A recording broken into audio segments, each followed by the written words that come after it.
So today I'm sitting with one of my favorite patients. His name is Jacob. Jacob is 14 and he suffers from cystic fibrosis. I shouldn't say suffers, but he was born with cystic fibrosis.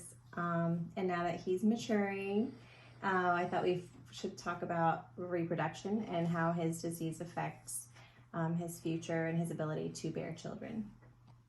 Okay? Okay. So Jacob, are you familiar with your disease? Yes. Do you know how it's inherited?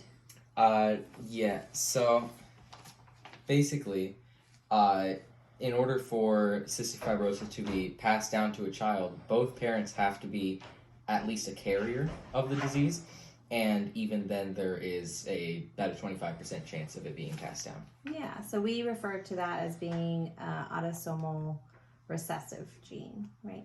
So whenever you're ready to have that discussion with your partner, it's important that they get tested just to see if they're a carrier for the disease.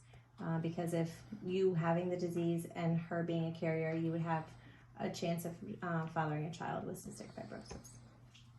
And then I want you to know that just because you have cystic fibrosis does not mean that you are sterile. So about 90% of men with cystic fibrosis are infertile, but that just means that you might have a harder time conceiving, but you will be able to father your own child.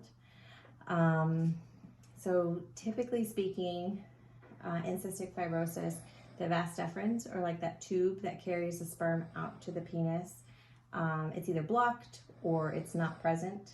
So there's just no way for the sperm to get out, but you still have viable sperm. So whenever you guys are ready to have your own children, then you would just go to a reproductive specialist and they would harvest the sperm in a minor procedure.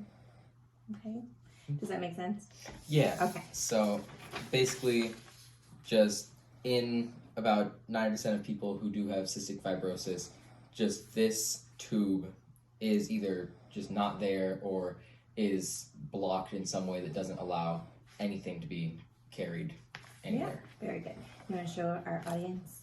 Okay, very good. This is the tube I'm talking about. Yeah, so that tube is not able to carry the sperm out, right? So in order to father a child, they would have to collect the sperm through a procedure. Very good. So can you tell me, are you infertile or are you sterile? Infertile. Very good. Awesome. Did you have any other questions for me today? I did not.